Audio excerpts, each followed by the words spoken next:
Hi friends, Mahanadi serial அப்பா யாருக்கெல்லாம் இன்றைக்கி சாப்பிட்ற சோறு செரிக்குமியா அப்படின்னு நினைக்கிறவங்க கமெண்ட் பாக்ஸில் கருத்தை தெரிவிச்சிருங்க ஃப்ரெண்ட்ஸ். ஆமாங்க, யமுனாவுக்கு சரியான பூஜை கொடுத்தாரு இல்லையா நம்ம நிவின். அதை பார்க்க அப்படியே மனசெல்லாம் குழுன்னு குளிர்ந்து போச்சு அப்படின்னு தாங்க சொல்லணும். இதை எப்போவோ அவர் செஞ்சுருக்கணும். லேட்டு நிவின் லேட்டு அப்படின்னு தானங்க நீங்கள் சொல்ல நினைக்கிறீங்க. நான் அப்படி தாங்க சொல்ல நினைக்கிறேன். அப்படி நீங்கள் சொன்னால் ஐ லவ் நிவின் சொல்லிவிட்டு கூடவே ஐ லவ் விஜய் காவேரின்னு கமெண்ட் பாக்ஸில் சொல்லிடுங்க ஃப்ரெண்ட்ஸ். எல்லாரும் கவலைப்பட்டு பேசிகிட்டு இருக்காங்க. இங்கே மாதிரி காவேரி காணுமே, என்னடி எங்கடி இருக்க அப்படின்னு கால் பண்ணுறாங்க. இதுங்க பார்த்தீங்கன்னா ஃபோனை எடுக்கிறாங்க. எடுத்துகிட்டு நான் வந்துக்கிட்டு இருக்கேன்னு சொல்லு அப்படின்னு விஜய் சொல்கிறாரு. ஆனாலும் பார்த்தீங்கன்னா காவேரி என்ன பண்ணுறாங்க, அவர் கூட சுற்றி தெரியணும் அப்படின்னு ஆசைப்பட்டுட்டு, அம்மா நான் விளம்பர விஷயமா வேலையாக இருக்கேம்மா, விடுமா நான் கொஞ்சம் வருவேன், லேட்டாக தான் வருவேன் அப்படின்னு சொல்லிட்டு பட்டுன்னு போனை வச்சுடுறாங்க. என்ன இவ இப்படி வச்சுட்டா அப்படின்னு சொல்லிக்கிட்டு இருக்கலே, கங்கா வந்து என்ன சத்தம் அப்படின்னு வர, இல்லடி இங்கே காவேரி பற்றி தான் பேசிக்கிட்டு இருந்தோம் அப்படின்னு சொல்லிட்டு இருக்காங்க. இல்லை அவளை வேலையாக வக்கீல்கிட்ட கூட்டி போய் டைவர்ஸ் வாங்கி கொடுக்கணும் அப்படின்னு சாரதா சொல்ல, என்னமோ கமரக்கட்டு குருவி ரொட்டி பஞ்சு மிட்டாய் வாங்கி கொடுக்குற மாதிரி டைவர்ஸ் வாங்கி கொடுக்கணும் அப்படிங்கிறாங்க. உடனே நிவினுக்கு கோவம் வருது. நல்ல மனுஷன் நல்ல மனசோட சொல்கிறாரு, ஏன் இப்படி பறக்குறீங்க, அவசரப்படாதீங்க அப்படின்னு சொன்னோன்னே, என்ன நம்ம ஆள் ரொம்ப பறக்கிறானே அப்படின்ட்டு நிவினை கூட்டிகிட்டு போய் தனியாக ரூம்குள்ளே போய் பேசுகிற முகரக்கட்டை சும்மா இருக்கக்கூடாது. கொடைக்கானலுக்கு போனால் ஊர் சுற்ற முடியாது அப்படின்னு உங்களுக்கு பயமாக இருக்கா அப்படின்னு ஒரு வார்த்தை சொல்லலாமாங்க. நிவினை பற்றி தெரிஞ்சு காவேரி பற்றி தெரிஞ்சும் செம்ம கோவம் வருது. எனக்கே 2 கணத்துலையும் 2 கையாலையும் பலார்னு அரையணும் தான் தோணுச்சு. ஆனால் ஒரே அறையோட மயம் விட்டுட்டு போயிட்டான். பார்த்தா அப்படியே கண்ணத்தில் கையை பிடிச்சிக்கிட்டு நிற்கிது. எல்லாரும் சத்தம் கேட்டு ஓடி வர்றாங்க. அதுக்குள்ளே நிவின் வெளியில் போயிடுறாரு. போகையில் என்னடாச்சு, விடுங்கண்ணே எனக்கு கட்டுப்பாக வருது அப்படின்னு சொல்லிட்டு கிளம்பி போயிடுறாரு. போனதுக்கப்புறம் எல்லாம் உள்ளுக்க ஓடுதுங்க. ஆத்தாளும் மகளும் பார்த்தீங்கன்னா என்னடி ஆச்சுன்னு கேட்டுக்கிட்டு இருக்காங்க.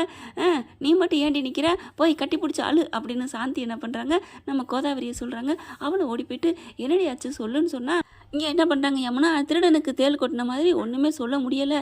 ஏன்னா நான் அக்காவை சந்தேகப்பட்டேன், அதனால என்னை அடித்தாரு அப்படின்னு சொன்னால், குனியை வச்சு குமாங்குத்து குமுறுன்னு குமிரும் நம்ம சாரதா.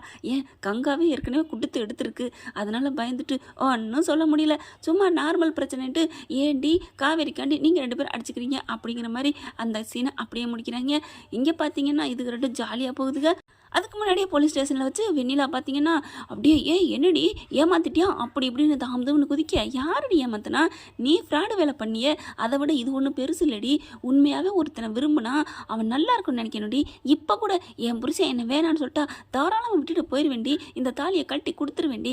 ஆனால் அவருக்கு இந்த தாலி மேலே இஷ்டம், என் மேலே இஷ்டம், எனக்கும் அவர் மேலே இஷ்டம் ஆயிடுச்சுடி. நான் என்ன பண்ண முடியும், உன் வழியிலே போய் நான் பண்ணேன் அப்படிங்கிறாங்க. ஆனால் இங்கே ராகினி போய், அப்பா என்னப்பா வெளியில் வந்துட்டான், என்னப்பா ஆச்சு அப்படின்னு கத்துறாங்க.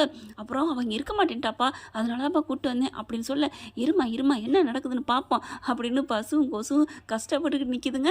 விஜய் என்ன பண்ணுறாங்க, இவ கூடலாம் பேச வேணாம், வா காவேரி அப்படின்னு கூப்பிட்றாரு. பாத்தியா அவர் உன் கூட பார்க்க கூட பிடிக்காம இருக்காரு, அந்த அளவுக்கு நீ நஞ்சா போயிட்ட, உன்னை அப்படி ஒசரத்தில் வச்சு பார்த்தாரு தெரியுமா அப்படி இப்படின்னு பில்டப் போடுறாங்க. அதுக்கப்புறம் ஊரை சுற்றிக்கிட்டு தர்றாங்க. ஊரை சுற்றில எங்கேயாவது நம்ம இன்னைக்கு ஃபுல்லாக உங்கள் கூட தாங்க நான் இருக்கணும் ஆசைப்படுறேன் அப்படிங்கிறாங்க காவேரி. எப்படி காவேரி இவ்வளோ தைரியமாக துணிச்சலாக இருந்த, எப்படி விலகி நான் இருப்பேன், உங்கள் முடிவை தான் நீங்கள் எடுக்கணும் அப்படி இப்படின்னு சொன்னேன், இப்போ எப்படி துணிஞ்சு வந்துட்ட அப்படின்னு கேட்குறாரு. உடனே ஆமாம் அப்படி தான் இருந்தேன், ஏதோ உங்களுக்கு முன்னாடி பழகுன கொஞ்சம் அந்த பூ காதல் பூ கொஞ்சமாவது பூத்துருக்கலாம், அதனால் நம்மளால் கொஞ்சம் இடைஞ்சல் வரக்கூடாதுன்னு நான் நினச்சேன், அதனால தான் நானும் ஒதுங்கி இருந்தேன். ஆனால் இப்போ தான் தெரிஞ்சிச்சு அந்த பூ வந்து கசங்கி போய் கருகி போயிருக்குண்டு.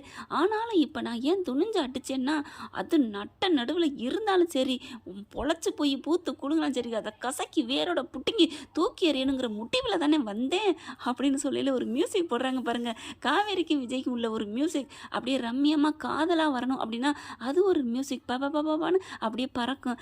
ஆனால் காமெடி பீஸுக்கு டெங்னு ஒரு மியூசிக் போட்டு ஏன்னு ஒரு மியூசிக் கொடுக்குறாங்க பாருங்கள். செம்ம காமெடி ஃபன்னாக போகுது. விஜய் அப்படியே பார்க்குறாரு காவேரியை. கலக்கு மாவளே கலக்கு அப்படிங்கிறாங்க. இனிமேல் நான் உங்களை விட்டுட்டு போக முடியாது பாஸே அப்படிங்கிறாங்க. இன்றைக்கி என்னை எங்கேயாவது கூட்டி போங்க அப்படிங்கிறாங்க. எங்கே போகலாம், ஏதாவது பிடிச்சதை வாங்கி கொடுங்க, நம்ம ஜாலியாக என்ஜாய் பண்ணணும், ஆனால் அந்த வெண்ணிலா பேர் மட்டும் இனிமேல் உங்கள் வாயிலேருந்து வரவே கூடாது அப்படிங்கிறாங்க. அதுக்கப்புறம் எங்கேயாவது போகணும் அப்படின்னு சொல்கிறாங்களா. நம்ம தான் அவங்கள ஹனிமூனுக்கு ஃபாரினுக்கே கூட்டிகிட்டு போயிட்டோம், ஆனால் இவர் இங்கே லோக்கலுக்குள்ளே எங்கே கூட்டி போகிறாங்க. கூட்டி போய் ஆசையாக சாப்பாடு வாங்கி கொடுக்குறாங்க. உன் மடியில் நான் படுக்க, என் மடியில் நீ சாய அப்படிங்கிற மாதிரி 2 பேரும் கலர்ஃபுல்லாக என்ஜாய் பண்ணுறாங்க. இவங்க சந்தோஷமாக இருக்கிறாங்க. அதுக்கப்புறம் இங்கே சாரதா என்ன பண்ண போகுதுன்னு தெரியல. பார்க்கலாம் ஃப்ரெண்ட்ஸ், பொறுத்திருந்து என்ன நடக்க போகுதுன்னு. இந்த பதிவு உங்களுக்கு பிடிச்சிருந்துச்சுன்னா உங்கள் பொண்ணான கையில் ஒரு லைக்கை போட்டு சப்ஸ்கிரைப் பண்ணிடுங்க. Thank you friends.